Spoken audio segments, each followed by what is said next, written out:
Hi, everyone. My name is Joey Reese. Welcome to the Practice Center, where we talk about all things mindfulness, forgiveness, and attitudinal healing.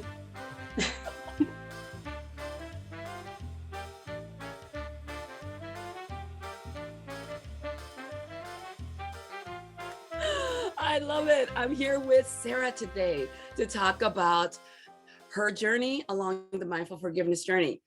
So her journey along the mindful forgiveness journey. That doesn't sound right. But Sarah, who are you? Who are you maybe before MF? And who are you now? Well, I was just saying, 2021 was actually a good year for me. And I think a lot of that is because I stuck to meditating. I try to meditate daily, and I've seen some really, really, really amazing and big changes, which didn't seem like at the time, they didn't seem like big changes. But when I look back on it, it's just like it, I don't know, it's like a upward spiral that I experienced at the end of a downward spiral, kind of an intervention to I was definitely losing myself, and didn't even know it really. And by myself, I mean I don't mean the ego or my identity. I think it was how I was perceiving the world, and how I was feeling like victimized by things that were happening to me.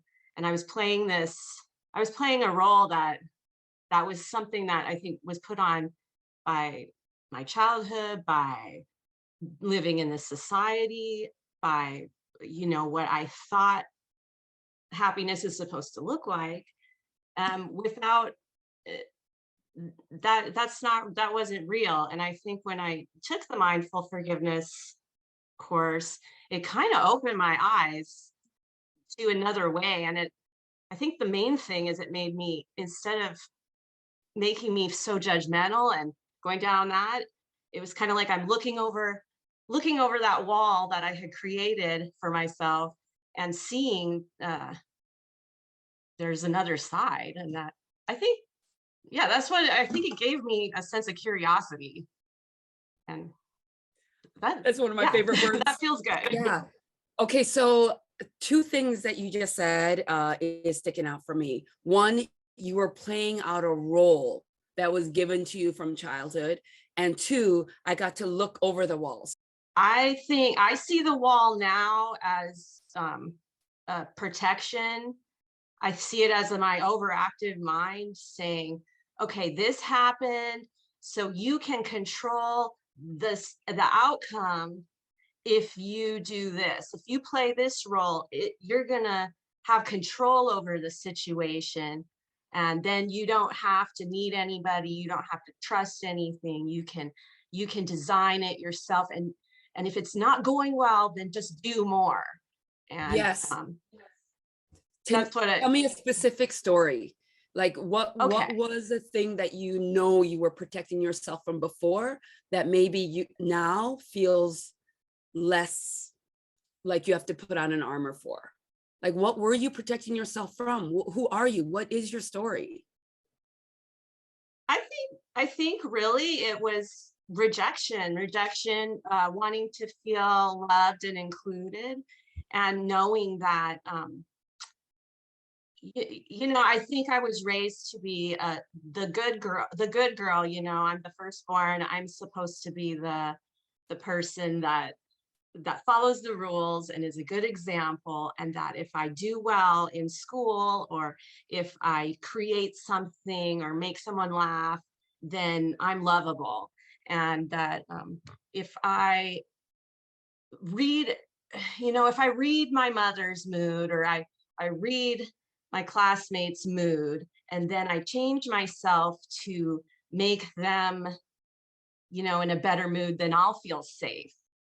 So then I'm constantly looking like, okay, how can I people please, basically, so that I can be included in society or feel safe. And yeah, I think just then how can I be authentic if that's what I'm constantly doing? And Sounds it's exhausting. exhausting. Gosh, Yeah. sounds exhausting. And did it ever work? Did you ever feel like you belonged? Um, that's a good question. I not really, not really. I don't think so. Yeah, I think it was a lot of um just to the next thing, and then I know I did feel like I didn't belong because not everyone wants to play that. And what kind of, it's kind of an arrogant stance for me to take too, is like, oh, I'm going to be able to read everybody and I'm going to be able to, Yeah. I don't know. Yeah. But you must have been rewarded at some point when we were growing up. Um, but yeah, that image stands out to me. I remember playing a lot of games like, okay, I got to know these people or treat this kind of classmate like this so that I'll get an invitation or that they'll sit next to me or somehow invite me, but I never felt like I belonged, even if I got that invitation, which is weird, Mhm. right? Because I'm fighting for this Yeah. thing, thinking it's going to give me a reward of belonging, but it doesn't. So then you Yeah. try harder, right? So how did that translate into your adult life, maybe at work or in relationships? I think it translated into some uh, bitter town. I mean, I was becoming bitter. I really was, because it's like, oh, I did, I'm doing this, and I'm, oh, I just didn't let that bother me. So I'm so y- it it didn't work out. And I think before I took the mindful forgiveness, I was really heading into physical addiction to alcohol, because my alcohol consumption was just going up and up and up.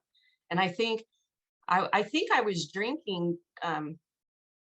Yeah, I had a lot of anger, and yeah, it's really kind of a self-absorbed place to be, because why does the world owe me that, for one? And um, people are operating on their own.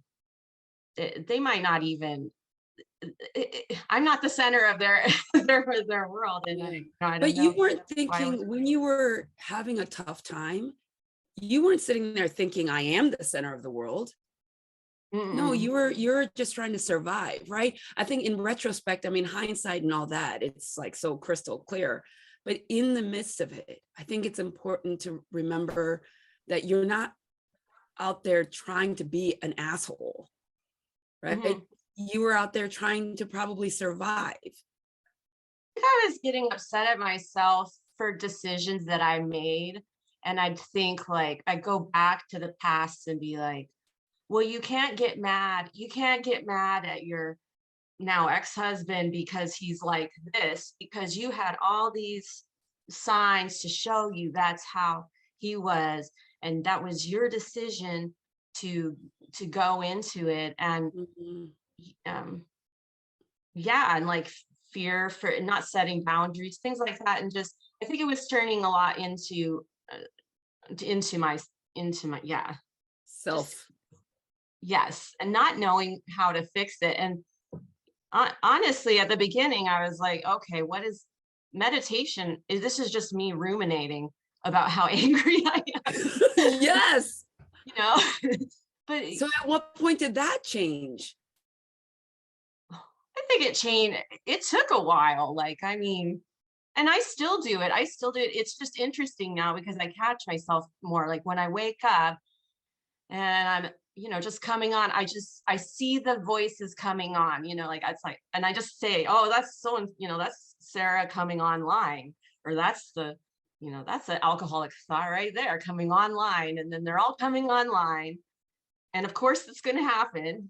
And I think the main thing is that I can, I, I can see that that's happening, and I can know that that that's just, I can accept that. I can accept that that's happening, and breathe, and that there's an alternative, which is that it's really I don't know, it's refresh not refreshing. it's a relief. It's a relief to know that there's an alternative. Yeah. That awareness window, you've used some of my favorite freaking words. Say awareness, and then I can accept that. And then there's probably some level of curiosity around, I don't have to do it like the way I've always done it. Yeah, those are the magical things. And it seems so stupid because it's like so simple, but doing Yeah. it is like everything. Doing it or cultivating the awareness to do it is everything, right?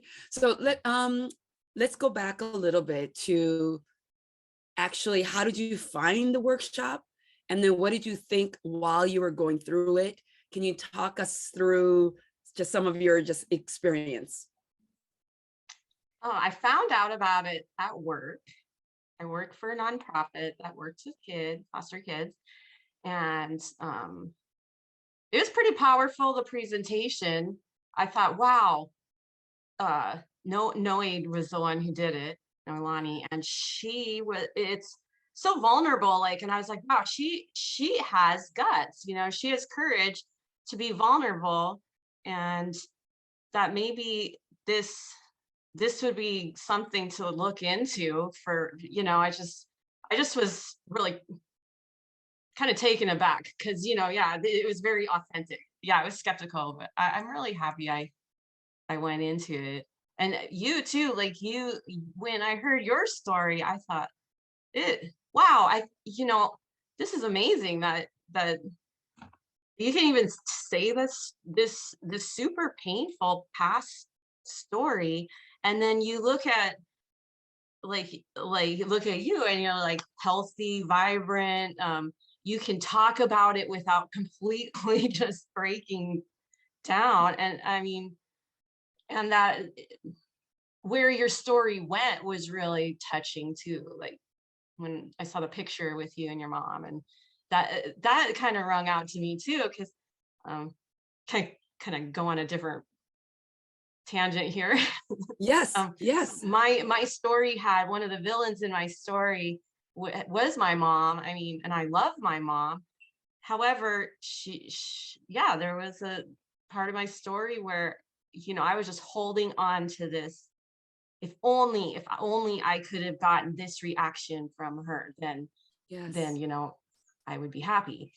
And going through the steps, I felt like kind of a visceral release.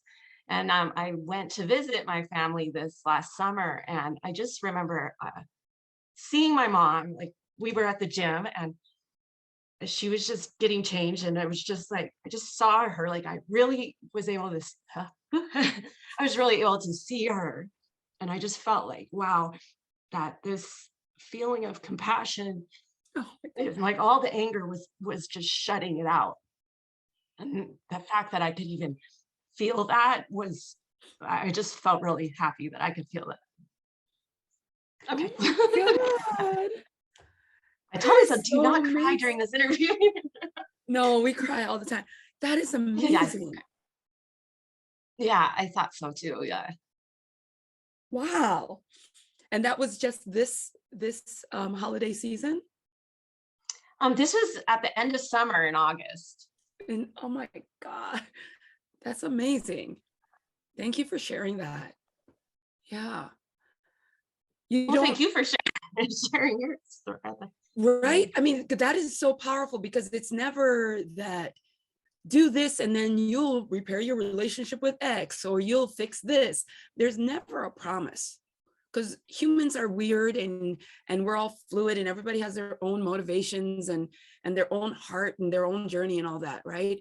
But the some of the outcomes that come from this does feel magical to me. Was there a particular um, day or session that stands out to you or was particularly hard? Will you talk about just being in the process and your feelings during that process? Two things come to my mind. I think a big aha thing for me was when we were talking about, I think it was this and, or um, Just that read that to the me. two things Both can, and yes, both and. I was like, wow, because I, I never really looked at it. I had a lot of, and I still do, I'm black and white thinking. Like it's just like, oh, this is how it is, or it's the opposite. There's no in between. Uh, but there is. There's like there is an in between. That was one, and I think the most profound for one, I think for me was the learning the body scan meditation. Because my mind, I think I'm kind of a hyperactive person. I've always been like really like kind of a nervous person, and just following the breath, ooh, I get sidetracked very easily. And the body scan was cool for me because my body has tons of injuries. So I'm sitting there, I can feel the pain. I can feel the pain in certain areas. And when I breathe into that pain, it really, I feel like I can feel the release. And yeah. And I started doing, I hadn't done like regular yoga. I hadn't done for a long time. I kind of gave it up. And I found a yoga called Yin Yoga that Yeah. was great for before bed. I've been doing it because it goes with the meditation. Yeah, just holding each posture and breathing into the, and just being curious, like, what is this about too? Like, you know, yeah. So Oh I my really like the God, body. Yeah. that is amazing. So how's your body feeling now? And how often do you do body scan? And do you tell everybody about it? My body is feeling great. uh, I when I went to visit my folks, my mom had actually won she had won a ticket on a radio show to see a circus. So it was really random. It's horses and gymnasts. And I saw an aerial silks dancer. And I was really like, this is awesome. And I remember Suzanne Ford, but which she was talking about Susan Nia. Ford. Mhm. Yeah. So then I'm thinking, okay, Nia. So I look on that site and I see, oh, they do aerial silks. I wonder if Hilo has it. And I found a place and I actually took a class. That was like a 6-week class. And yeah, I'm going to do it again. I feel wow, I didn't know that's possible. So yeah, You're it's fun leaving if me you. speechless, woman. I mean, these are huge, significant stuff. So aerial yoga, yin yoga, compassion door opening, decrease in alcohol consumption, less body aches, curiosity, Yes, meditation. yes. You are checking off all of the things. So what does it's then now easy for somebody to meet you now and go, well, look, I mean, you're healthy and you have a glow and you can talk about this stuff with some self-command. Like it's easy for you. No, it's not. talk about the actual work. Yeah, it's not perfect. And I guess that's the beauty of it too, because I don't have to achieve, which is nice. But it is a process. And some days I don't meditate. It's not like yeah. And sometimes I just did it the other day. But I caught myself, which thank God, I started being snotty to my boss. And I realized I was mad at him for something that happened a long time ago. I never brought it up. And yeah, I don't want to be the squeaky wheel or whatever. And so there's that people pleasing coming in again. And I said some off comment. And then I said, okay, can I talk to you in private for 5 minutes? And it wasn't perfect. Like I know I kind of put a lot on him and didn't take the full responsibility myself.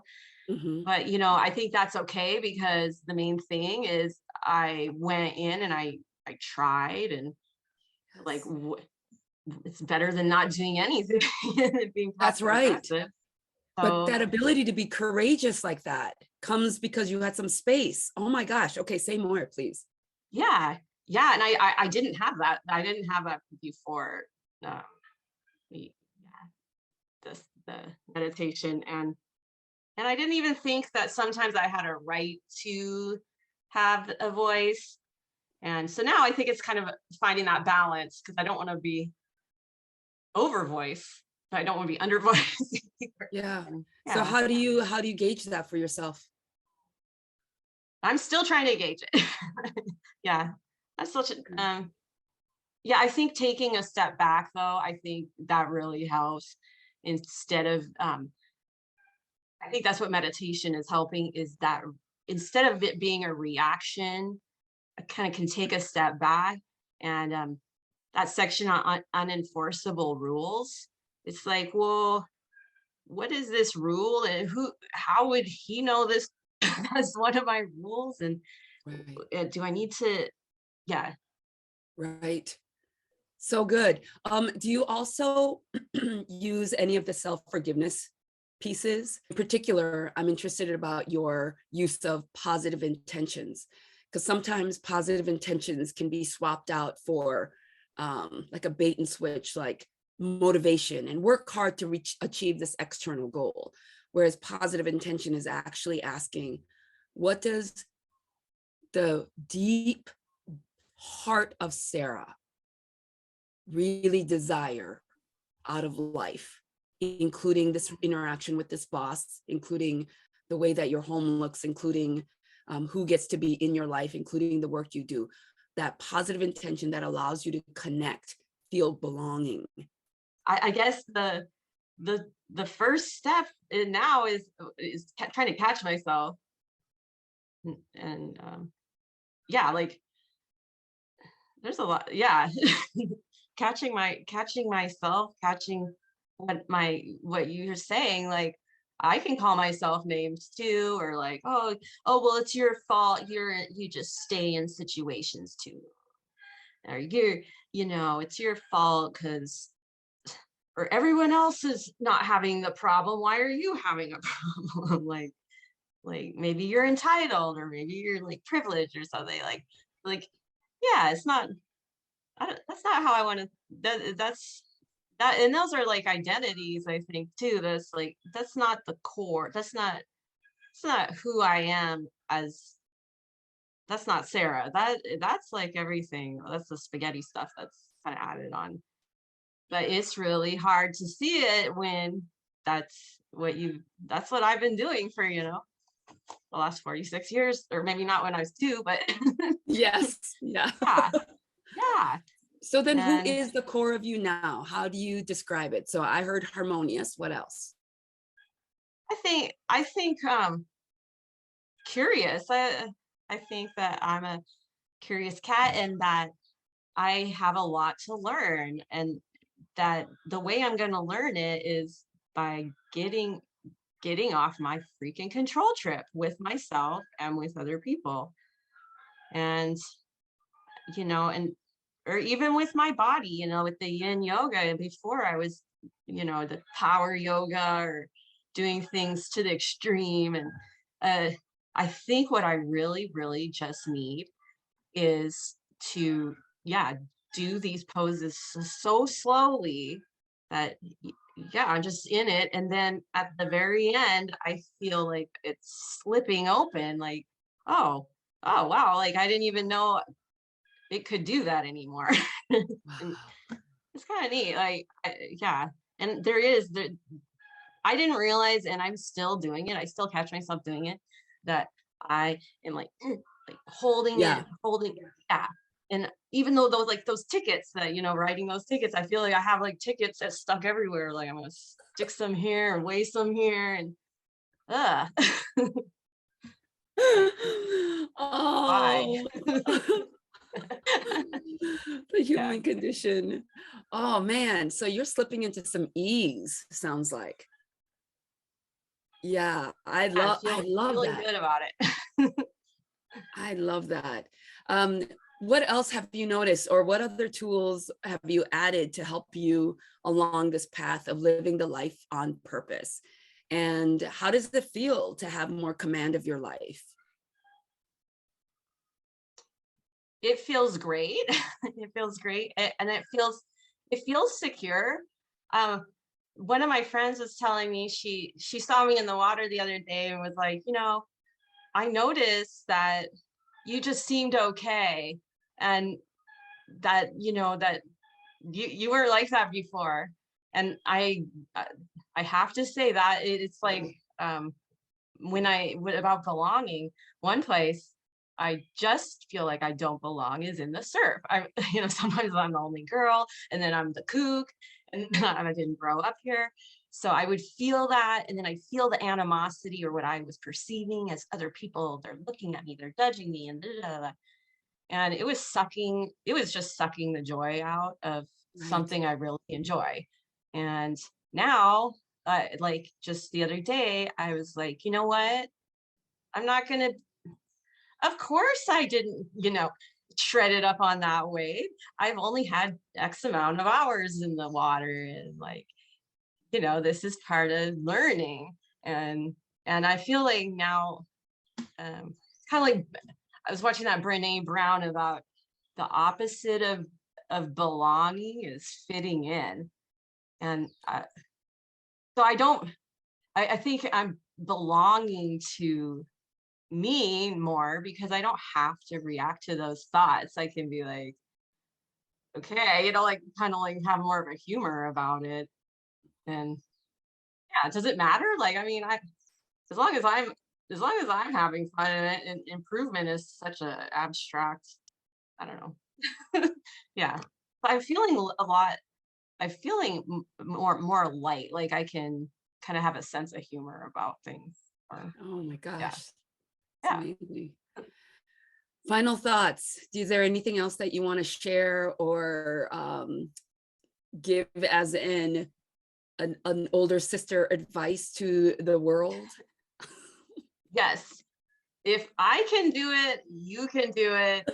Um, I miss perfectionism here. Like it's not perfect. I was doing it wrong. I still do it wrong, and there, that's okay. That I think the benefit is trust. You start to get more trust that you'll when every time you show up to meditate or to look at something differently, I think you're building that self-trust that um, and that leads to compassion and love. And if you have that for yourself, then there's or what I notice anyway, there's less to forgive in other people because you're projecting that out instead of um yeah, instead of making these walls. And yeah, oh, it's an upward spiral, and I really am really really really happy about the practice center and all you do, and yeah, thanks a lot.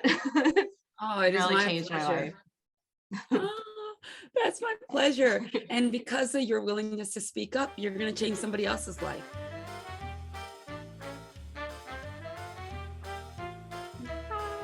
Bye. Thank you.